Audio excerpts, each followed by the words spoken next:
Welcome back to Chasing Dreams Homestead. In this video, you're going to see my biosecurity on the homestead lecture that I gave at the spring meet and greet. This doesn't just dive into only biosecurity. This also talks about animal wellness as well as personal wellness and how important those things are in being successful on your homestead. I hope you enjoy the talk. And if you have any further follow-up questions, feel free to reach out to us, chasingdreamshomestead@gmail.com. All right, y'all. So this is the biosecurity on the homestead class. Before we get started, I just want to kind of ask everybody what your experience levels are. You want to start? We have about a half acre. We got chickens and garden right now, so. Okay. That's awesome. Yeah. What about you ladies? None? Perfect. Lots of guns. That's security. Right? There you go. How about you, ma'am? 40 acres of woods, garden, chickens. Okay. I think that's it. Cool. What about you guys? Okay. Over here? Got about 10 acres of cattle and poultry pasture. Okay. What about you guys? 2 acres, chickens, garden, Awesome. 3 years. Cool. And you, ma'am? 5 acres, forest, and chickens, and gardens. Sweet. I've got 1 acre. The least amount of land here. Well, yeah. I guarantee you, I probably put out more on that acre than people with 10 acres do. But to be successful in doing that, you have to have good practices. You've got to be dialed into what your animals need and what's coming on and off of your property. And that's a big thing because we all, at some point along our journey, will deal with sickness or injuries in our animals. We can't prevent many injuries, but we can do our best. But the sicknesses, we can absolutely do a lot of prevention on sicknesses. How many here have a quarantine area set up for a new animal you bring? There we go. Okay. If you don't have a quarantine area set up, that is like the #1 thing you need to be focused on. If you're going to bring livestock to, you need something, Josh? You know where she's set up. What is she doing? The bees? Oh, the kids' thing is over there. Right, you see the toys, the blow-up toys, Josh? Yes, sir. All right. So if you don't have a quarantine area set up, that is like #1, because when you're bringing new animals onto your property, the only way you're going to be able to keep your other animals from contracting something is much like when you're sick, you quarantine away from your family, right? If you're running a fever, you think you got the flu, you stay in your room, you stay away from your family. It's the same thing. But with these animals, when you're bringing them onto your property, a lot of times we don't realize that animal is probably healthy where we picked it up from, but the stress of moving it is going to cause things that were hidden to surface. Stress does a lot to an animal's health. So that's something that you need to think about. And we personally try to quarantine over 30 days. So if I bring in a new bird, a new rabbit, a new goat, any of that, I try to quarantine over 30 days. Some people only do 2 weeks, some people do 3 weeks. It's all whatever your personal preference is. But I've actually seen sicknesses show up beyond the 30-day mark. Now, if you're okay with losing animals, don't worry about quarantine. But we all put a lot of effort and a lot of time into getting these animals and buying these animals and taking care of these animals. And at least for our homestead, they are one of the biggest benefits to our homestead is the meat that we are able to sustainably grow and that we know what's been fed to that meat.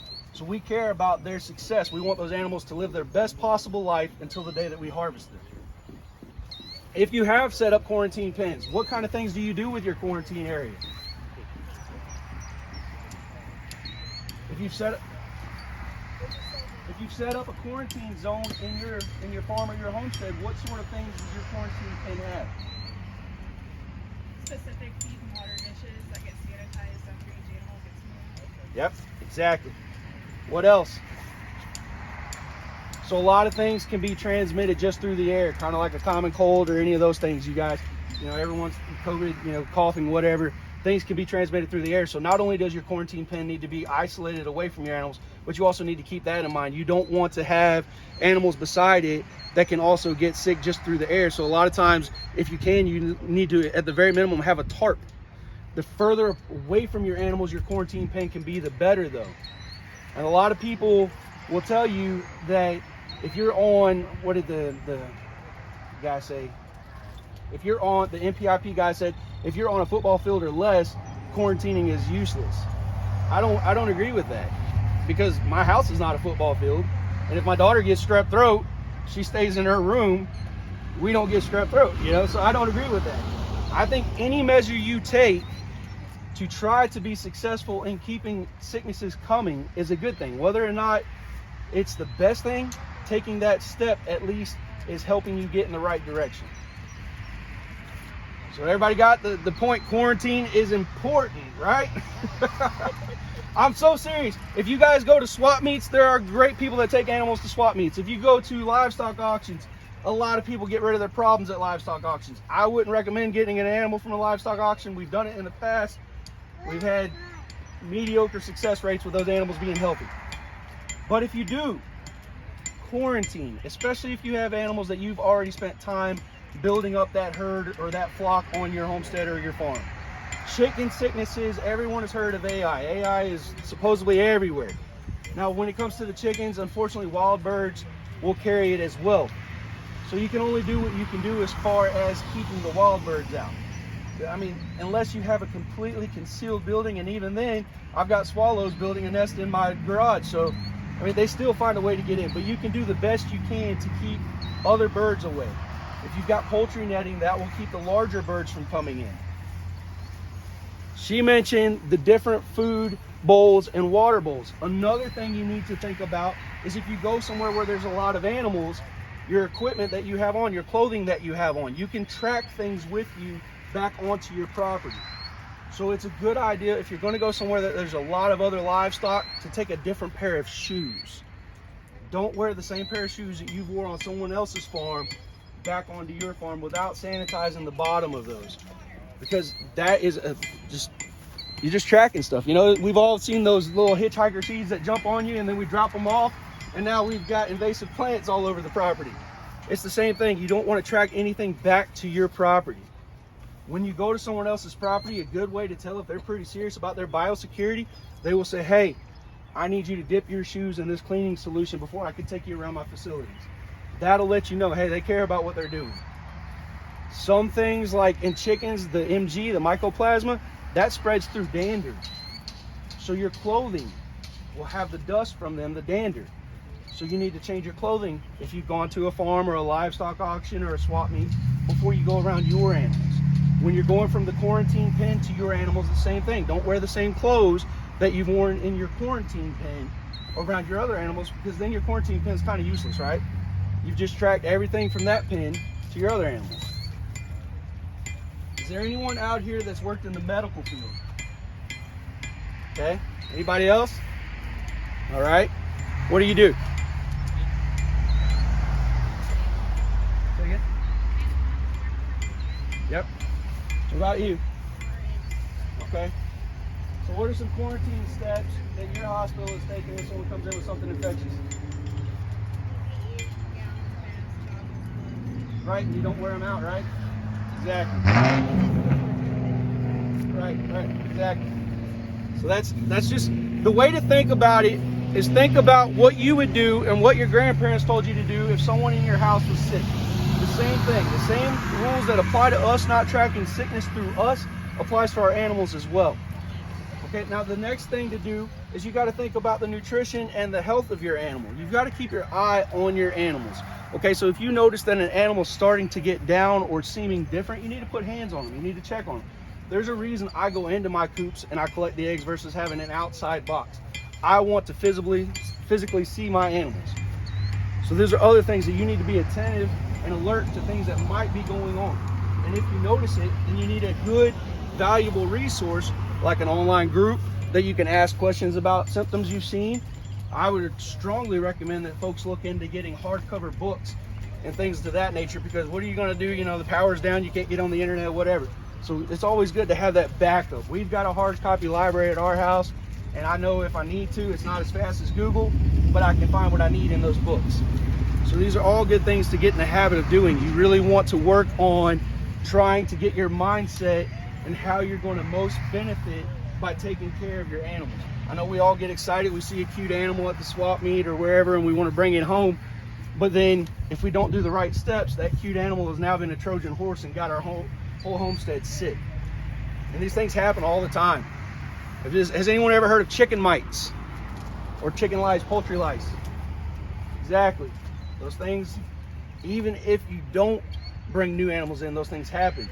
So something that you need to get into routine is checking your animals over, looking for those mites and poultry lice. Now, does anyone know how to treat for it? DE does work pretty good, yep. Yep, but there's an egg withdrawal on the electric. So you got to know about the withdrawals. I'm glad you mentioned that though. So there are medications that you can use on your animals to help them in that situation of a mite or sickness, but you need to learn about that medication's withdrawals and their side effects. So some medications, they don't even know when it gets out of their meat. So you need to understand, hey, if I'm going to use this on this animal, I may never be able to eat this animal if that was my goal. You know, obviously different people are comfortable doing different things. So that really is up to you on whether or not you're comfortable taking that risk. I personally use ivermectin. If I catch any kind of chicken mite or any of that, I'll use some ivermectin. I'll treat once and then I'll treat again in 10 days. Now the ivermectin, I would wait 2 weeks before I ever touch the eggs though. But what I can do with those eggs, and this is another thing to think about when you're going through a situation like that, what can I do with it? I don't want this product to be wasted. I've got pigs. Ivermectin's a wormer for pigs. So I can give them those eggs from those chickens who have had a little bit of ivermectin and passed it on to their eggs. These are all things to think about. Does anyone have any questions about anything biosecurity related?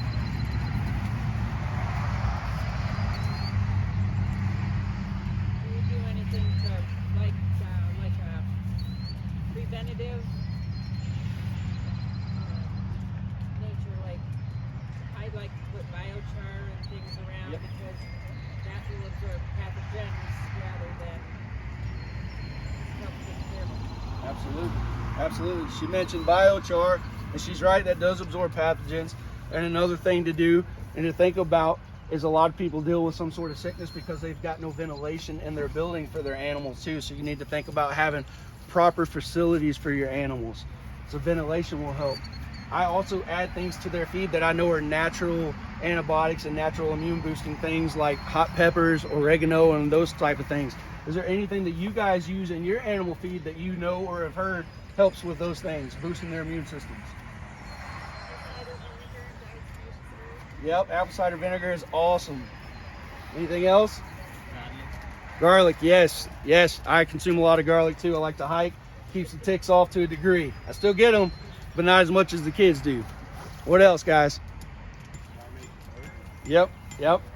I've not had the best success with diatomaceous earth. I don't know why. I know some people swear by it, but that is something, a tool to use. People put it in a dust bath. They just sprinkle it on their animal directly. They put it in their feed. I've just not had the best success seeing it to work. That's why I use the ivermectin if I come across that situation.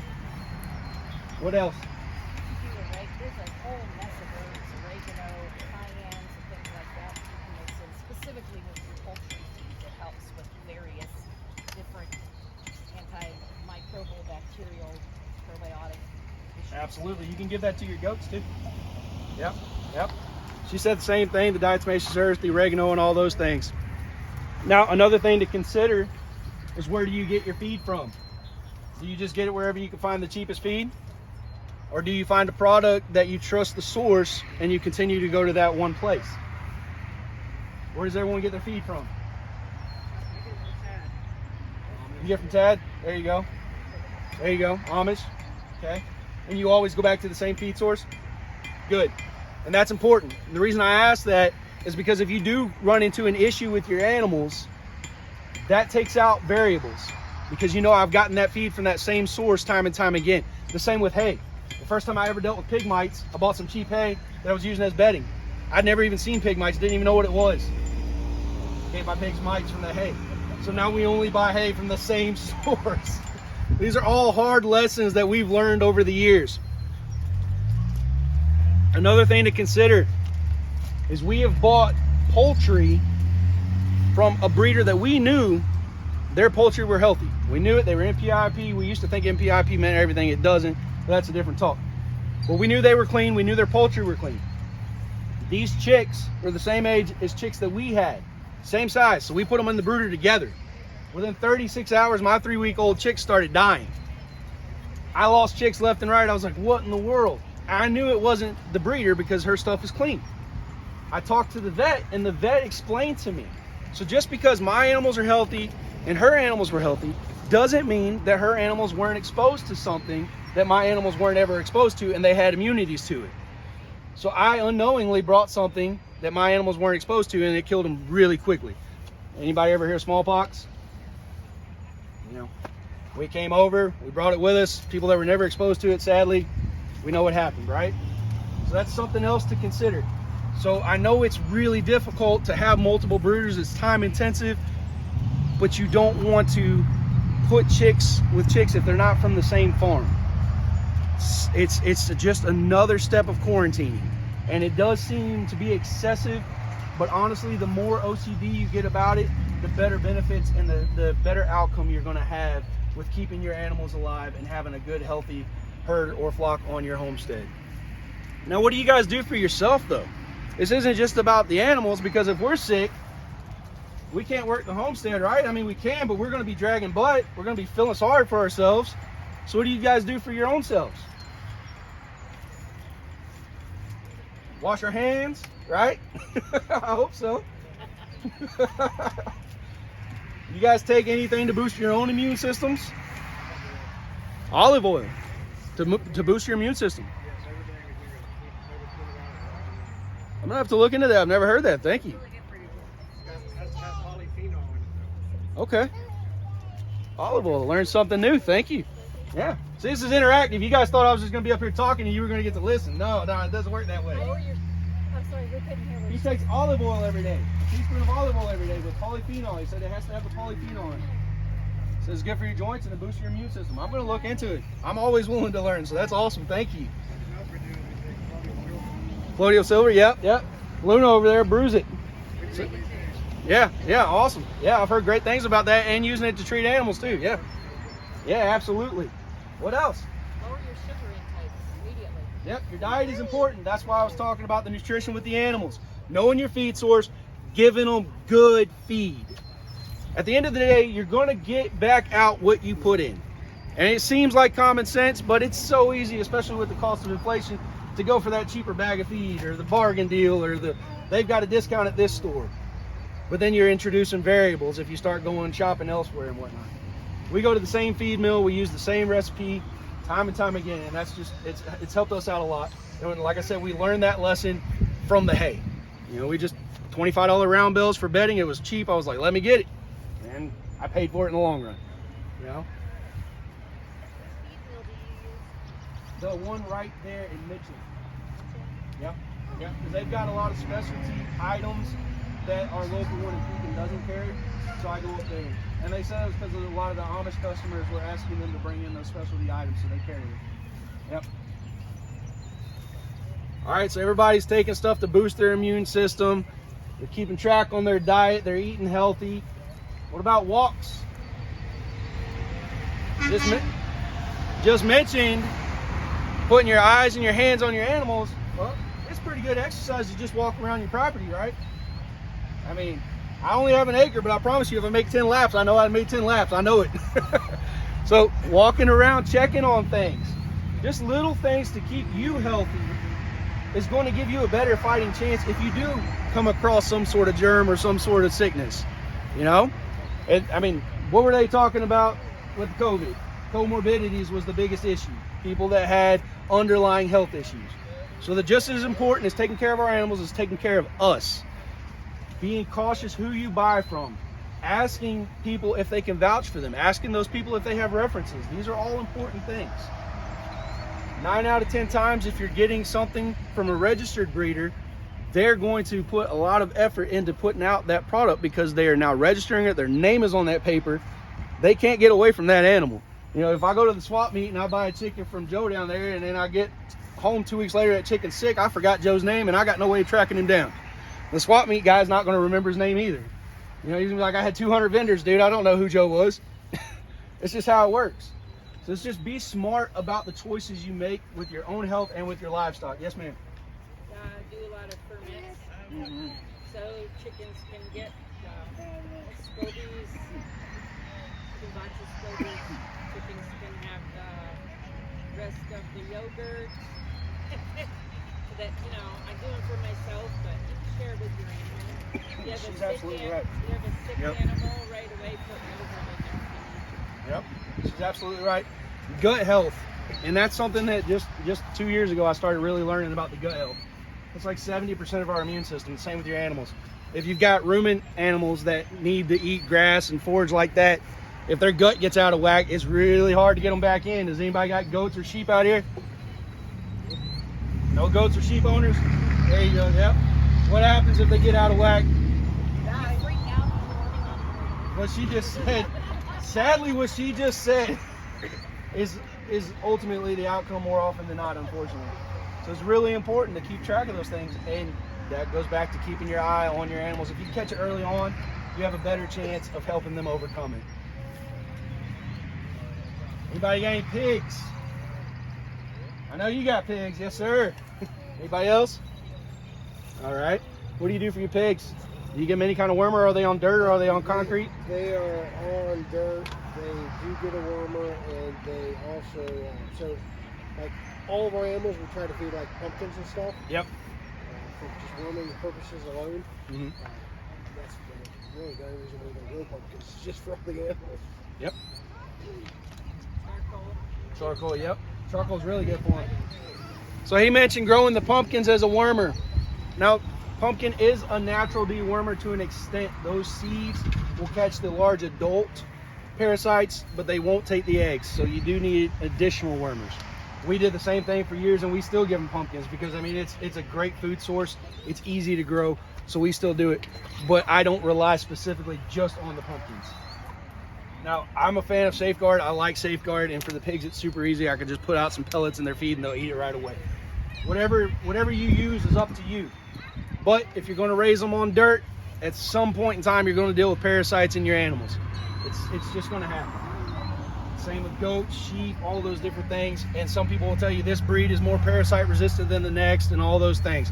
And that breed may be more parasite resistant than the next where it came from. But that environment could be drastically different than the environment you're taking it to. There's certain breeds of goats that were developed in the desert. People love these breeds of goats. I'm not going to bring up the name of the breed of goats because people might get mad at me. Some people love them and they have them and they are beautiful goats. But they were developed in the desert, so they're used to a dry area. They're not used to the moisture and the humidity and the parasites we have here. So you have to constantly fight the parasite load in certain goats. These are all things to think about. If you're getting an animal, is it native to your area? Because if it's not, you got to try to foresee the potential problems you may see down the line with that animal. What else? Any other questions you guys may have? Got to take care of yourself, got to take care of your animals. You don't want to let a bunch of people coming in on and off your property. If you have them, obviously, dip your feet. If you know that this person just checked their coop this morning and they got eggs and then they're headed to your house, what have you learned? Chickens can spread just through the dander. The MG. So you might ask them, hey bud, do you mind changing before you come? Just simple things. You know, they might think you're crazy, but you care about your animals, you care about the money and time you invested in them. It's just simple things. And if you know, a lot of us, we're homesteaders, farmers, we got friends that got animals, so that's something to think about. Hey, before you come over, did you do chores in those clothes? Just simple stuff. A lot of times the things that will help us are things that kind of seem simple, but we just overlook them because they're so simple. Does that make sense? Any other questions about biosecurity on the homesteads? Has anybody got any tips or tricks that they do for biosecurity on their homestead that they want to share?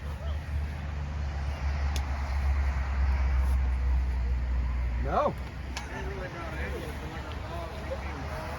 Yep. We don't vaccinate the dogs. Mm-hmm.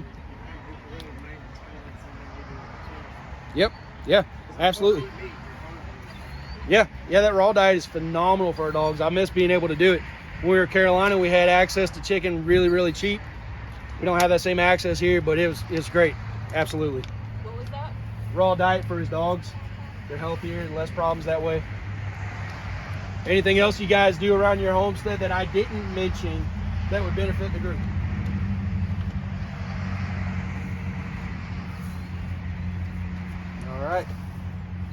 single you out because you know a lot too. Oh no. Yeah, you walked up late though. What are a few things you do for biosecurity around your homestead, Miss Janae? Well, I absolutely quarantine any new animals. Any new animals. And that includes from my dogs, from other ducks, chickens. For how Yeah. long? I do it for at least 2 weeks. So, and in between messing with those animals and messing with my other animals, I use hand sanitizer, sometimes bleach. You know, I did buy some animals that I probably shouldn't have taken one time from someone, but I just felt bad for them, and I quarantined them for a month, and I definitely use bleach between them. So, and you can even, I mean, just keep a small can of bleach and step in it, step out. Yep. So did everybody hear what she said? The very first thing she said was she quarantines. You gotta quarantine. If there's anything else that I can impress on you, that's it. Quarantine. That is probably the biggest possible thing that's going to help you out. Quarantine. What are things you're looking for us newer people? Like I'm looking to get goats in the next, hopefully, few months. What are some things we should be looking for during that quarantine time besides something obvious? So I'm not a goat guru. I've raised goats a long time, but I dealt with a lot of things changing environments, coming from South Carolina, sandy soil, up here to this moist clay. I learned a lot of hard lessons with the parasites and whatnot. And the thing with goats is they're really good at hiding that they're sick until it's late into it. That's what I've read. Yeah, they are. So you got to learn to check their eyes and check for the colors and learn that flamantia. You got to check that score. And the biggest thing is to find some goat mentors. We've got a lady today that's coming, Debbie. She's going to do all things goats. She'll have a good class for I you. will be there. Yes, she'll have a great class for you. But goats are very good at hiding their sick. So are chickens. Because chickens are fluffy. So that's why I like to put my hands on them. Because if I notice their breast meat's getting smaller, something's not right. But if I'm not touching them, they just look like a fluff ball and I got no clue. And they're sort of prey animals. That's very, very difficult to tell that they're sick until they're like, oh, shit. Yep. And so like she mentioned, if you get a goat and you didn't know it was sick and now you've noticed it's sick, that led me to another great point.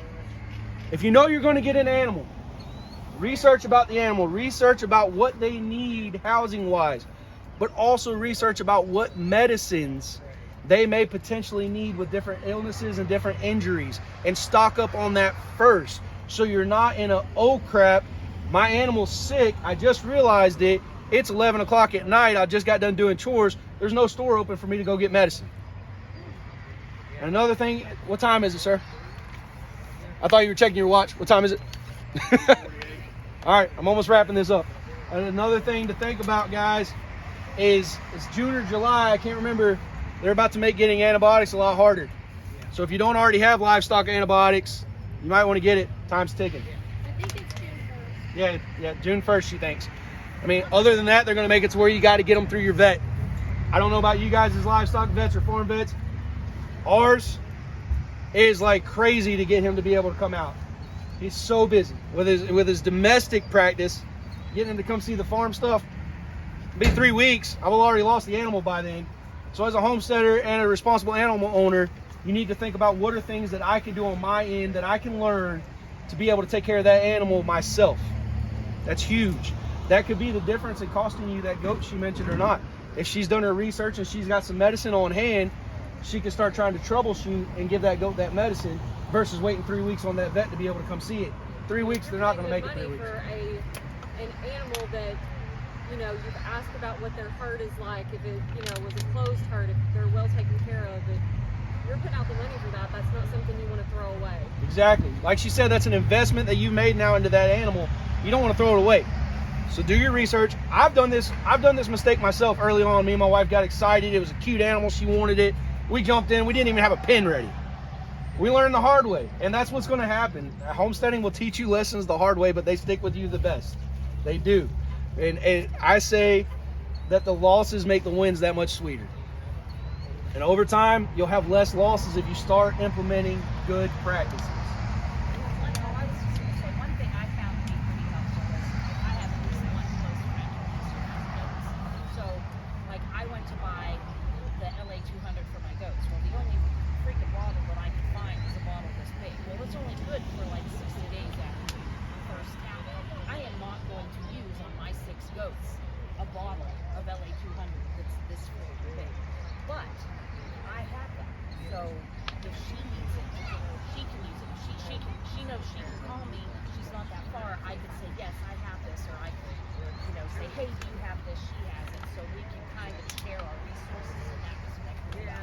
is helpful for those, oh crap, I'm putting them up at 9:30 at night. So what she was mentioning is if you've got someone in your area that you can go in on the medication with together, that's also a good idea. If it's someone local to you, obviously, if you're going to split it with someone, because medication is expensive, and like she said, it doesn't last very long after you've punctured that seal on some of the medications.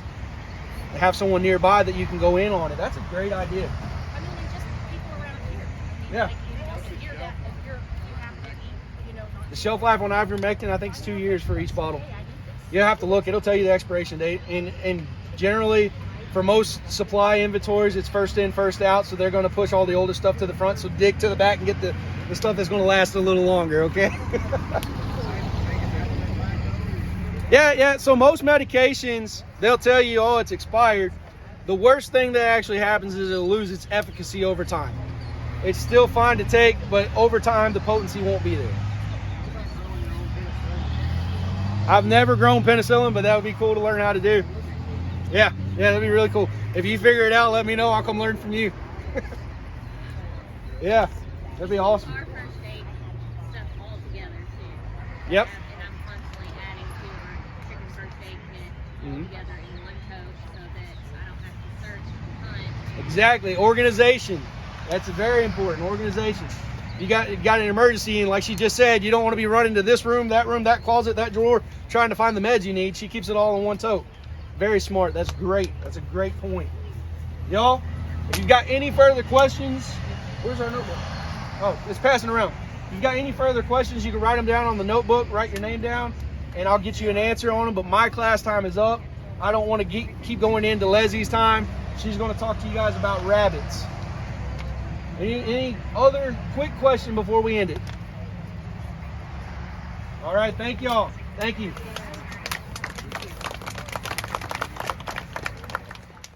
I hope you guys and gals learned something from the talk.